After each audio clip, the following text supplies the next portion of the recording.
Okay, I want to share my new three favorite words. I think these three words get misused a lot, and they mean a lot to me in my life right now. It's something that I think maybe our grandparents used to say. And I think they knew what it meant, but maybe our parents' generation said it, but they didn't use the words in the right context. Offer it up. I think these are three really powerful words. And I want to tell you what it doesn't mean, because I think sometimes people are like, offer it up. And what they mean is, suck it up, princess. Suck it up, buttercup. Not a big deal. Offer it up, it's not a big deal, and move on. That's not what offer it up means. Okay. So, where do we get offer it up from? I know that I've been talking a lot recently about my health journey and chronic pain and sickness, and a lot of you are in the same boat as me and really suffering. And I just want to thank you for sharing your story with me and just trusting me with your heart. I really understand where you're coming from with the frustration. I've said it before and I'll say it again. I couldn't do this. I couldn't get through day to day life without God's grace. And I think even offering it up, I can only do that by God's grace. So I love this saying, offer it up. Like, don't let suffering go to waste. Like, Jesus suffered. Our Lady suffered so much. She watched her son um, get condemned to death, die. He was sweating blood. Jesus suffered so much for love of us. I think that when you are dealing with some type of really serious sickness or chronic illness or any suffering, we can unite ourselves to Christ in the agony of the garden. So he asked his followers to stay awake with me. He said, "Stay awake with me, pray with me." And what happened? He's praying and his body is so stressed out. So I know my body is so stressed out. One of the things that I deal with all my chronic issues, chronic fatigue, pain, all of it, is my body is in, like, I have adrenal issues and my body's in constant fight mode. And so it's like overly stressed out. It shouldn't be this stressed out. There's no need for my body to be this stressed out, but it is. It's really, really stressed out for whatever reason. Jesus's body was really stressed out. He was so stressed out that he sweat blood, right? He sweat blood and he didn't want to get crucified. What did he say? He said, "Not my will be done, but yours, Lord." Heavenly Father, he's praying to God the Father. And he's like, "Not my will be done, but yours. If this cup can pass me by, let it." Okay, I'm not crazy. I don't want suffering. I don't want pain. If this cup can pass me by, I am all about it. I'm all about not suffering, not being in pain. Um, but right now, where I'm at, the season of life that I'm in, when I have bad days like today, everything's inflamed and it hurts to move, like drinking a cup. Like, that really puts a lot of pressure and pain. I feel like my shoulder and wrist and elbow are all going to dislocate, and one of them could pop out any moment as I'm trying to just simply have a cup of tea. Um, but I can either waste the suffering, ignore it. Well, I wish I could ignore it. I feel like maybe if you have strong enough pain meds, you can ignore it. I often cannot ignore my pain. Or I cannot waste it. I can unite it to Christ and I can say, "Lord, I'm with you in the garden. You weren't alone. I know they didn't stay awake, but I am with you. I am there with you in the garden. Please unite my suffering to yours and let me pray for others." So we can intercede for others, right? We can use our pain. So even our kids, like when they fall and scrape their knee or when they were little and they got hurt, I'd say to them, "Who do you want to pray for? Like, offer this up. Who needs prayers?" And oftentimes my kids would be like, "For all the babies in the wombs." They just wanted to pray for all the babies, right? Or sometimes it was someone in particular, for dad who's out of town, for our friend who just lost a loved one, for so and so with cancer, like all these things, right? Like, we're offering our pain up for them. It's not suck it up, princess. So like, if you're suffering and someone's like, "Suck it up," like, just suck it up and move on. That's not what offer it up means. Offering it up is like giving it over to the Lord and saying, like, and even that's just pure grace. Like, we need God's grace to be able to offer something up, right? And then what do? Like, we do this at Mass. As Catholics, we do this at Mass. We have the gifts. The gifts go forward, and the priest just has bread and wine and offers it as a sacrifice. Like, Jesus, take these gifts. This is all we got. This is it. And what does he do? A miracle. It becomes his body and blood.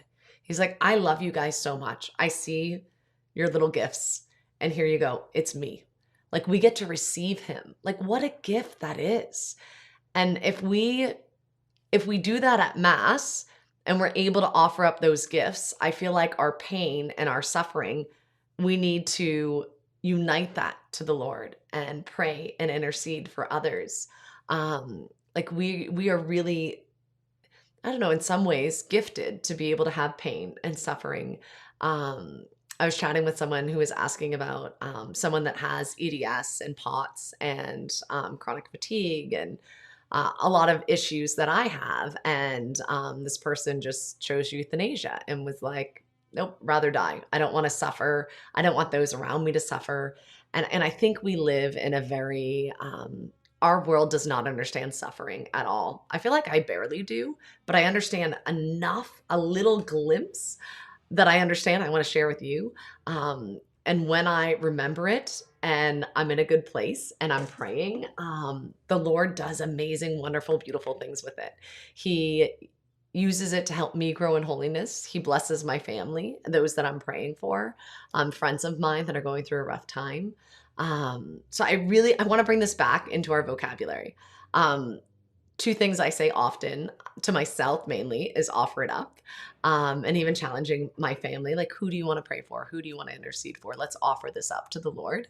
And the other is praise Jesus. Like, praise Jesus. When things are going really, really well, praise Jesus. It is so amazing and wonderful, and we are so blessed. When things are hard and painful and there's a lot of pain and aches and suffering, praise Jesus. He is good. He is a good God, right? I think that when we are able to unite our suffering to his, I think of Our Lady, like as she watched Jesus suffer on the cross and be crucified, her heart was pierced with a sword. Like, that agony and pain. Anyone out there that's a mom, you know that pain. If you've ever had a sick child, it breaks your heart. Your heart is just so broken, and you're like, oh, I love you. I would do anything to take away this pain and suffering that you're going through. I would do anything to take it away from you. And we can just pray for them. And then we are also going through that pain. So I feel like not only are we united to Christ's pain and suffering, but we're also united to Our Lady. So Our Lady and Christ, both, we're united to their pain. And we need God's grace. Like, I don't think you can get through any type of sickness or pain, let alone something as frustrating as something that's chronic, that's always going on, autoimmune, like these things that you have no control over. So like, one day you could be functioning and fine, and the next you wake up, every joint hurts, and you're just in agonizing pain, and you're so exhausted. And you're like, I don't have energy to do much but sit here and put my feet up and take a deep breath and pray and tell my kids to bring a book to me, and I'll try to read it with them. Or right now, we just put on Formed. I'm going to go down, and my 8-year-old wants to watch Mary of Nazareth. So that's what we're going to do on the sofa.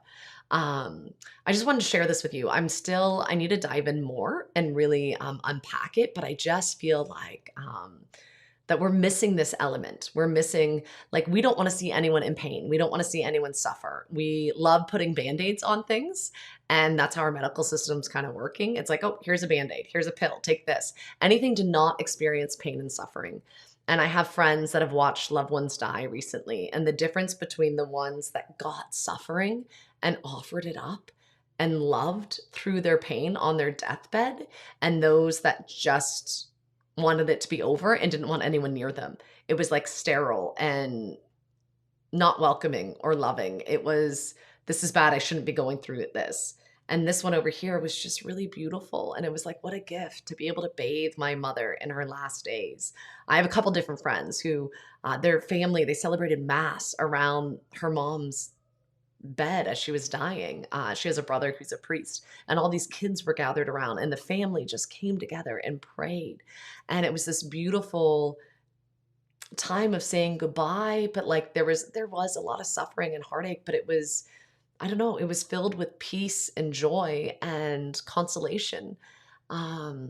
Suffering does not make sense apart from the cross, right? No one looks at an electric chair and's like, oh yeah, that is peaceful, that is beautiful. No, A cross, a crucifix. I have a miraculous medal on. It doesn't work, but I don't even see a cross near me. But if you look at a cross, a crucifix, that's like the equivalent of seeing an electric chair. Like it's a way that they put criminals to death. Why would that be a sign of hope and joy and new beginning? Because Christ died on it. He changed it. He's like, by death, he conquered death, right? He rose from the dead. Like that's what gives us eternal life. So by us dying to ourselves and offering up our pain and our suffering, he will use it to redeem us and save lost souls like me, to pray for others and bring them back to the Lord. I know a lot of people that fall away from their faith and they're not religious, they're not into their faith at all. And then they have some type of pain or suffering. They get diagnosed with cancer and they turn back. They're like, okay, Jesus, I need you. Like maybe you can kind of make it work when everything's together and looks okay on the outside. But when you're in pain and suffering, there's only one place to turn to make sense, and that is to Christ. That is to the cross.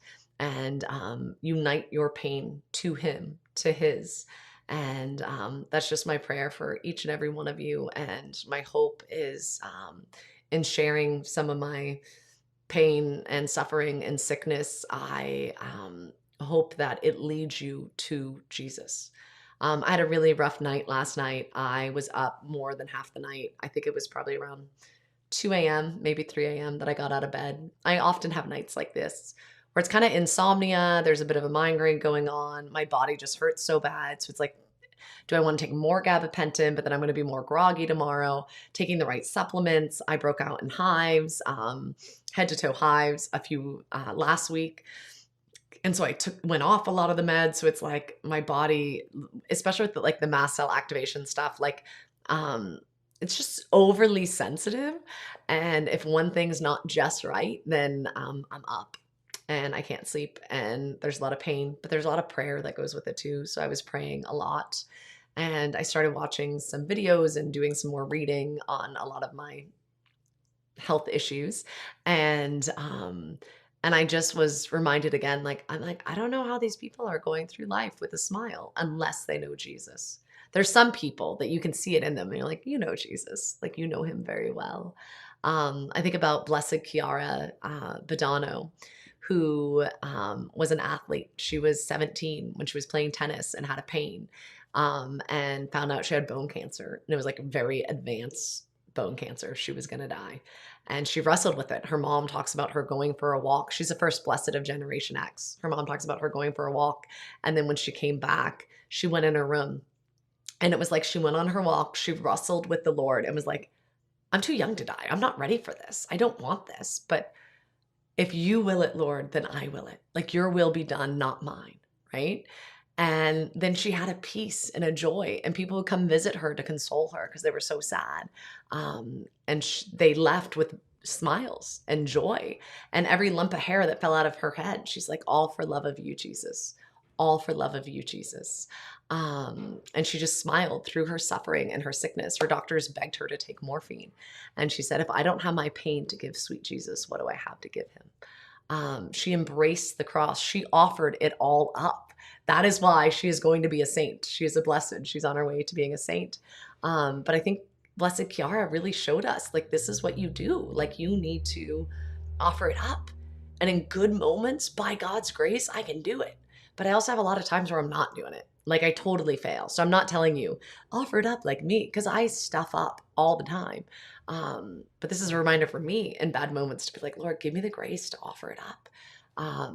When Chiara, the night before she died, she told her mom, do not be sad, rejoice, for tomorrow I will be with my beloved in paradise. She wanted to be buried in her wedding dress because she knew she was going to meet her beloved. So I just want you to know that I'm praying for you and whatever you're going through. And please turn to the Lord. He is so good and so amazing and so loving. And he's the only one that can offer you hope and healing. And don't forget, offer it up. And it's a joyful, beautiful offering up, giving of gift. It's not a offer it up, you know, it's not shame on you. Pick yourself up by your bootstraps and suck it up. It's a offer it up. It's a beautiful gift, and offer it up to the Lord. And it's amazing and beautiful. All right. God bless. Praying for y'all. Bye-bye.